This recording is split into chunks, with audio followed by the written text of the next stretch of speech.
जहाँ के मर्द महिलाओं को हमेशा नीचा दिखाने की कोशिश में रहते।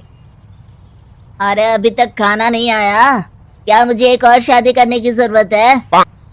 नहीं जी नहीं, ऐसा मत करना, वरना मैं कहाँ जाऊंगी। खाना लेकर मैं अभी आई जी। गांव की पंचायत में भी फैसले हमेशा औरतों के खिलाफ ही रहते। मैं जो फैसला सुनाता हूँ वो भगवान की आज्ञा होती है। इस लड़के ने अपने मन से शादी करके अच्छा नहीं किया। लड़के को घर भेज दो और इसकी शादी इसकी जाति की किसी लड़के से करवा दो। लेकिन ये लड़के, इसे तो गांव के बाहर निकाल दो। नहीं नहीं जमींदार साहब, ये क्या बोल रहे हैं? ऐसा नहीं हो सकता। मेरी बेटी मासूम है, इसे अच्छे बुरे की समझ नहीं है। अरे कहाँ जाएगी ये बेचारी? कहाँ जाएगी? इतनी चिंता है तो पूरे परिवार का गांव निकाला कर देते हैं। बेचारे पूरे बसे बसाए परिवार को गांव छोड़ना पड़ता है।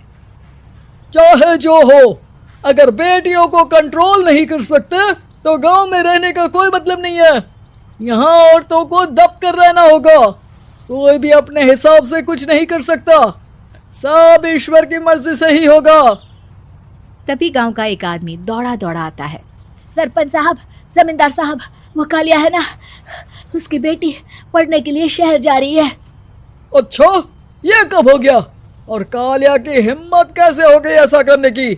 लेकर आओ उसे और उसकी बेटी को। बस फिर क्या था, हाजिर हो जाते हैं कालिया और उसकी बेटी सरपंच के सामने। अरे कालिया, ये क्या सुनने में आ रहा है? बेटी को इंजीनियर बना रहा है तू? और ये बता, गांव में तो स्कूल नहीं है, फिर कहां से इतनी क्लास पास कर गई तेरी बेटी? राधा, जो कि कालिया की बेटी है, उसे लगता है कि सरपंच उसकी तारीफ कर रहे हैं। सरपंच जी, मैंने ऑनलाइन पढ़ाई की है, डिस्टेंस लर्निंग से। सभी में मैंने अच्छे नंबर पाए हैं, जिसे देखते हुए शहर की इंजीनियरिंग कॉलेज में मुझे स्कॉलरशिप मिली है। वाह जी वाह, क्या होती है ये? पहले तो ये बताओ, फिर आगे की बात करते हैं। पूरा गांव राधा की बात सुन रहा था और राधा बोलती जा रही थी। तो ऐसे मैं फ्री में एक अच्छी शिक्षा लेकर गांव में जो कुछ परेशानियां हैं, जैसे बिजली, पानी और इंटरनेट जैसी समस्याओं के लिए काम करूंगी। मैं गांव को शहर से जोड़ने के लिए पुल का निर्माण करवाने का प्रस्ताव रखूंगी। मुझे पूरी उम्मीद है कि जल्द ही हमारा गांव भी तरक्की की राह पर चल पड़ेगा। राधा की बात सुनकर सारे गांव वाले ताली बजाने लगते हैं। सरपंच को समझ नहीं आता कि वो क्या करे। चुप रह नादान लड़की, गांव के खिलाफ जाने के लिए तुझे गांव से बेदखल कर दिया जाएगा, वो भी पूरे परिवार के साथ। और हाँ, अगर ठीक से गांव में रहना चाहती है तो ये पढ़ाई लिखाई छोड़ दे। हम तेरे लिए गांव का कोई होनहार लड़का देखेंगे। तभी गांव का एक आदमी बोल पड़ता है। अरे नहीं नहीं सरपंच जी, राधा बिटिया जो बता रही है, अगर वैसा हो जाए तो हम लोगों को पैसा कमाने के लिए बाहर नहीं जाना पड़ेगा। हाँ जी, और ना ही कोसों दूर पानी के लिए भटकना पड़ेगा। हमारे बच्चे भी अच्छी पढ़ाई कर सकेंगे और आगे बढ़ेंगे, ना कि हमारी तरह खेती करते बैठेंगे। क्यों गांव वालों, राधा बिटिया का साथ देना चाहिए ना। सरपंच देखता है कि गांव राधा के साथ है तो वो चुप हो जाता है। वो घर आकर अपने सलाहकार से बात करता है, जो बहुत ही चालाक किस्म का इंसान होता है। अरे सरपंच साहब, आपको बहुत ही होशियारी से काम लेना पड़ेगा। एक बार गांव तरक्की कर गया, यहाँ के बालक पढ़ लिए तो कोई ना पूछेगा आपको। और फिर ये जो बेटा और बेटी है ना आपके, इनको भी आम लोगों की तरह ही जीवन जीना होगा। हाँ, लेकिन करे तो क्या करे? वो ना आप मुझ पर छोड़ दीजिए, बस मैं जैसा बोलूं करते जाइए। अगले रोज सुबह जब गांव वाले सोकर उठते हैं तो राधा के घर के बाहर और साथ ही वो लोग जिन्होंने राधा का सपोर्ट किया था, उनके घर के आगे लाल रंग से कल आऊंगी लिखा होता है। कल आऊंगी? ये क्या होता है? अरे यह तो खून से लिखा है, लगता है कोई भूत प्रेत या चुड़ैल का साया है। चलो सरपंच जी के पास चलते हैं। सभी सरपंच के पास जाकर उसे सारी बात बताते हैं।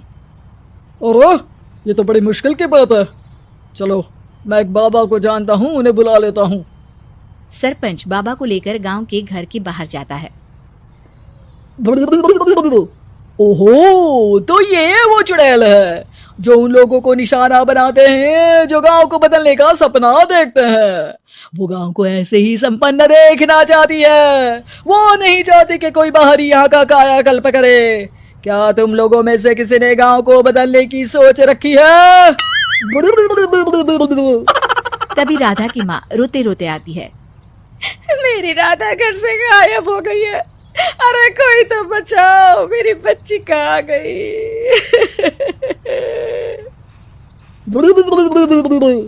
ले गई वो चुड़ैल, तेरी बच्ची को ले गई। अब वो उसे श्रापित करके छोड़ेगी। उस पर चुड़ैल का साया हो जाएगा। तभी बुरी सी हालत में राधा भी वहां आ जाती है। उसके बाल चुड़ैल की तरफ फैले होते हैं और कपड़ों में खून लगा होता है। सभी राधा को देखकर डर जाते हैं। माँ, पता नहीं मुझे कौन उठा कर ले गया था। अरे दूर दूर हो जा चुड़ैल, अब हम लोग इस गांव में नहीं रुकेंगे। अरे कैसी बातें कर रहे हैं आप? कल तो आप मेरे भरोसे गांव का हुलिया बदलने, अपने बच्चों को पढ़ाने और तरक्की उन्नति की बात कर रहे थे, तो आज क्या हो गया आपको? ये फिर तुम लोगों को बहकाएगी। ये चुड़ैल गांव में आ चुकी है। ऐसे ही ये तुम्हारे घर के बच्चों को भी ले जाएगी। गांव वाले राधा को गांव से बाहर निकाल देते हैं। उसके माँ बाप रोते रहते हैं, लेकिन गांव वाले नहीं मानते। मैं भी अपनी बहन के साथ गांव के बाहर रहूंगा, लेकिन वो पढ़ाई नहीं छोड़ेगी। वहीं सरपंच के घर पर सलाहकार कहता है, देखा, सांप भी मर गया और लाठी भी नहीं टूटी। लेकिन अगले ही दिन सरपंच के घर के बाहर भी वही शब्द लिखे होते हैं। और फिर सरपंच की बीवी कहती है, हमारी बेटी को किसी ने अगवा कर लिया है। तभी राधा का भाई वहां आ जाता है। अरे गांव वालों, मैंने सरपंच जी की बेटी को देखा था। वो चुड़ैल उसे उठाकर ले जा रही थी। अरे क्या मजाक कर रहे हो? नहीं नहीं सरपंच जी, आप नहीं जानते। वो चुड़ैल अब आपकी बेटी में आ जाएगी, जैसे राधा के अंदर आ गई थी। तभी सरपंच की बेटी वैसी ही हालत में वहां आती है जैसे राधा आई थी। पापा, पता नहीं कैसे मैं गायब हो गई थी। चुड़ैल, इसके अंदर भी चुड़ैल का साया है, मारो इसे। अरे नहीं नहीं, इसे भी राधा के पास गांव के बाहर ही भेज दो। अरे चुप रहो, मेरी बेटी कहीं नहीं जाएगी और चुड़ैल वुड़ैल कुछ नहीं होता है। अरे कैसे बात कर रहे हो सरपंच जी? आप तो बोल रहे थे कि आपका फैसला भगवान का ज्ञान होता है, तो अपने पर बात आई तो अब आप ऐसे बोल रहे हैं। अरे ना ना ना, आपको अपनी बेटी को त्यागना ही होगा। अरे बुलाओ बाबा को।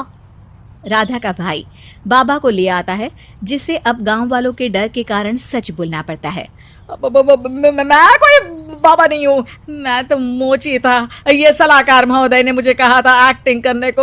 अब वो मुझे पैसे देने वाले हैं। अब मुझे माफ कर दो। गलती हो गई, मुझे माफ कर दो। तभी वहां राधा आ जाती है। देखा सरपंच जी, जब गांव के बच्चे साक्षर होंगे तो आप जैसे लोगों की चालाकी नहीं चलेगी।